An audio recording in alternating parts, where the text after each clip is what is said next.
Welcome to CNTV. I'm Brad Claunch. And I'm Quinn Tran. Over the past few months, we've been spotlighting the latest release of Chickasaw Press books. Today, we feature the children's book, Loksi Ishkin Homma. Lauren John illustrated the children's book. She connects with us from Savannah, Georgia, to share why the story has great love and meaning to her.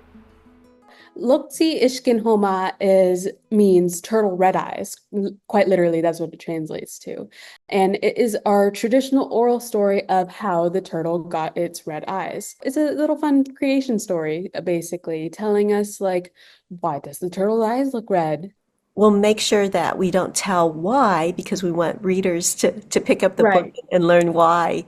Now, this book, though, is very special to you. There's deep meaning in this book because it's an oral story told by your grandmother, Pauline Brown. Yes, it is. I was really excited whenever I found out that it was my granny that had told this story. So I felt a little more connected to it than some of the other stories I've illustrated. I wish that she could have seen that we both have our names published on this book. But at the same time, I'm very proud knowing that we are both on this book, because it's a family project in a way, where even though she's no longer here to have her hands on it, it still feels nice knowing that her work, her oral traditions, the stories that she told are things that I now get to tell and pass on.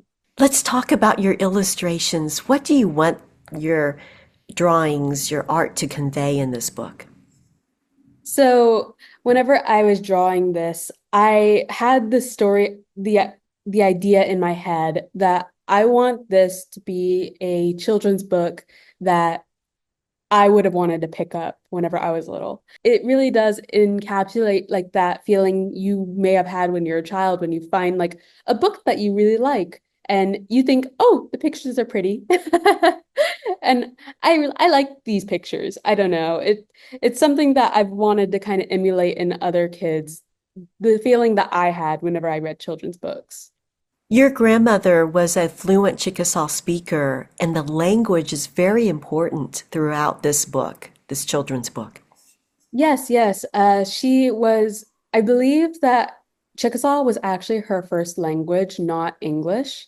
To her, Chickasaw language was one of the most important aspects of her identity.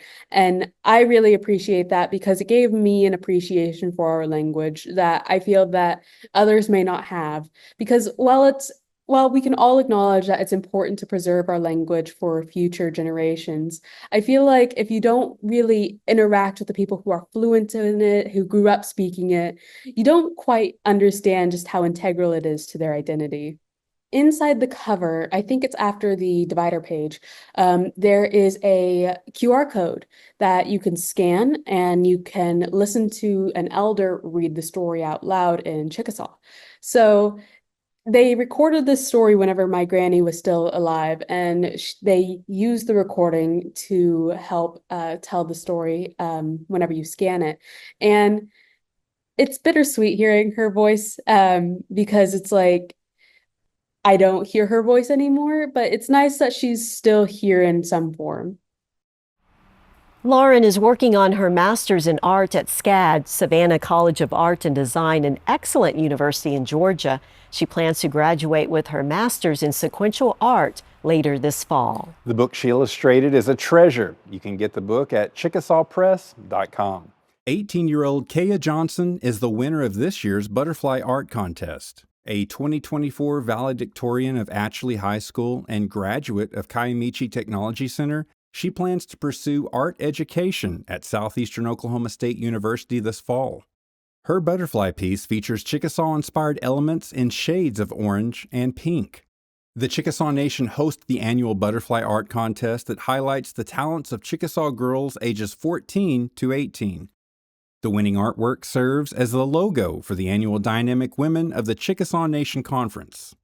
Understanding our Chickasaw history. Honoring our past, shaping our future is the theme for this year's Dynamic Women of the Chickasaw Nation Conference. The two-day conference featured panel discussions and presentations on topics that impact Chickasaw women and their communities. Today, we honor Ms. Janie Sims Hipp.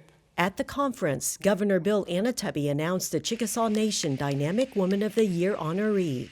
Janie Sims Hipp has served more than 40 years in agriculture and food law. She was the first American woman to be general counsel for the U.S. Department of Agriculture. The Chickasaw Citizen has started numerous programs to help the farming community and works to get food to those in need. You don't have to stand on this stage to be a dynamic woman of the Chickasaw Nation. Every single one of us have a significant and important role to play. I just hope that part of our role is to allow for the next generation of Chickasaw Nation dynamic women to take their place and carry the mantle of feeding people, because we can't forget that. It's healing to feed other people, it's healing to raise food, it's healing to heal the land, and all of those things are woven together, and they make us resilient and they make us strong. Born in Idabel, Oklahoma, Janie Sims Hipp was also inducted last year in the Chickasaw Hall of Fame. Our first Little Miss contestant. The Chickasaw Princess Pageant is one of the most anticipated events during the tribe's annual meeting and festival. On June 21st, Chickasaw girls and women ages 7 to 25 can learn more about the pageant, what it takes to become a Chickasaw princess. Instructors will go over eligibility, traditional regalia dress, language lessons, interview skills, and other pageant details. The Princess in Training event on June 21st will be held at the Chickasaw Capitol Building in Tishomingo. For more details, visit chickasaw.net/princess or call the number on your screen.